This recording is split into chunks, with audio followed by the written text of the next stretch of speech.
Welcome to the College Investor Audio Show. So glad and honored that you are joining us today. Now, we get this question a bunch during tax season. Should I pay someone to do my taxes? It's a fantastic question, and we're going to take a look at that today. But first, just want to remind you, go ahead and hit that subscribe button. We would be so honored if you did, and you can share this with as many people as you like. Just in case you found it helpful and you want to help somebody else, it's huge. You can also follow us. We're everywhere on social media. Just search for The College Investor, and you'll find us pretty much wherever you are. We're there too.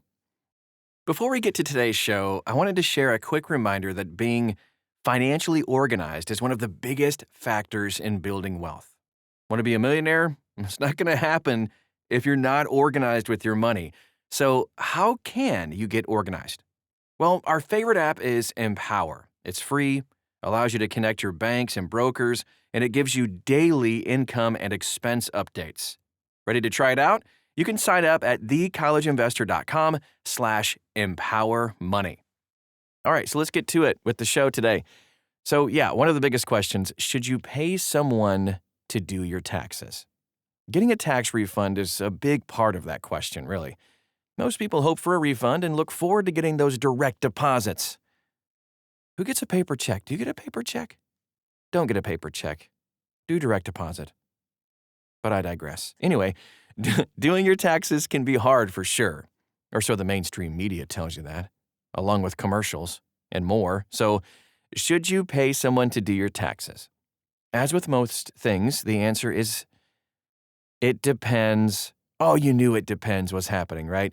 It depends on a few factors. So we'll break down whether you should pay someone to do your taxes today, also whether it makes more sense to just do it yourself, and if you're going to pay someone, who should you be paying? Does using one of those big companies like H&R Block even make sense? Here's what you need to know. When it makes sense to do your own taxes, for a whole bunch of Americans, it does make sense to just do your own. Honestly, the actual act of doing your taxes is pretty easy, especially if you're financially organized. If you can read a form, input information onto a computer screen, you can do your taxes. There are a lot of free tax software options too if your income is below $79,000, and even if it's more, tax software prices are very reasonable, much less than a paid tax preparer. When we compared the major tax options, software options, the average price for a paid version was about $60 for itemized deductions. And in our survey on how much Americans pay to file their taxes, the average was right around $50. So if you have a straightforward tax situation, it really does make sense to do it yourself because it's going to be a whole lot cheaper. So what does a straightforward tax situation actually look like is what you might be asking. So here are a few of those common examples of when it makes sense to do it yourself. You're single, have a job, and not much else. You don't own a business. You don't have complicated investments, and you have the patience to just sit down and do it. So you should also have a basic understanding of how taxes work. If you don't yet, because maybe it's your first time doing it, go ahead and take it slow and learn about what you're doing. That will make future years really easy. Okay, so here's when you should pay someone to do your taxes. If you're going to pay somebody, you should be looking for help that is more than just data entry. Yeah, while a tax preparer is there to actually file your taxes, the process of getting ready to do so can involve a ton of moving parts, and this expert you're going to hire should be able to help navigate you through it. So some common examples of when it does make sense to have someone do your taxes. You make over $200,000 a year, you had a life event like a marriage or a divorce, or you had some kids. You started your own business, you own complicated investments like partnerships or trusts, and also you have questions that you just can't answer. The goal of paying someone to do your taxes should be twofold. Of course, getting your taxes done is one, and then getting help and advice is the other. And here's some common areas where a paid professional can really help. Optimizing your accounts to lower your tax burden, ensuring that you qualify for credits and deductions, or that you take all of the credits and deductions you are qualified for, keep accurate records of complicated investments like partnerships, and help you optimize your business structure to lower your taxes.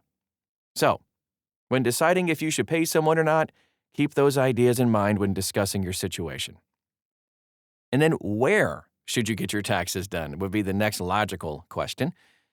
Now that you know when it makes sense to pay someone, where should you go? So it's important to note the cost of getting your taxes done, by the way. So for a basic return, one that you likely should do yourself, it's going to start around $100 or more. According to a recent study by the National Society of Accountants, the average cost of getting your taxes done is $261. If you're asking for help on a myriad of financial topics, you can expect to pay about $350 to $500 to get your taxes done. That, of course, includes advice as well. For those people, or for most people that should get their taxes done by a pro versus those that simply do but don't need to, a CPA usually is going to make the most sense for you. But even if you do go to a company like H&R Block, you want to make sure that you know who you're working with and if they are qualified. Some unscrupulous tax preparers have a tendency to mislead.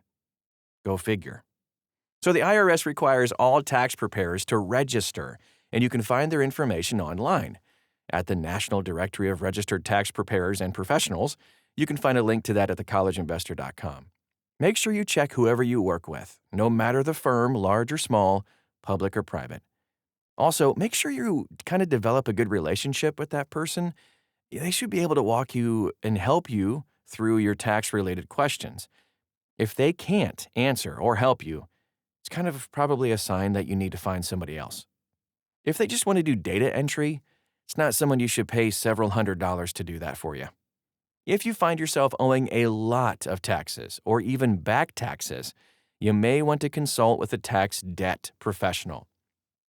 There's a resource called Solvable, and we have that link to you for you at thecollegeinvestor.com as well. And just a quick final reminder before we wrap up for today. Just remember this. Even if you pay someone to prepare your taxes, you personally are responsible for the accuracy of the information provided. The tax preparer can help you, but you got to make sure it's right. One of the biggest errors I see every single year are typos, especially from people that use the major mass market tax preparation companies that you see on TV. These data entry professionals, because they rarely offer advice or help, can mess up big time.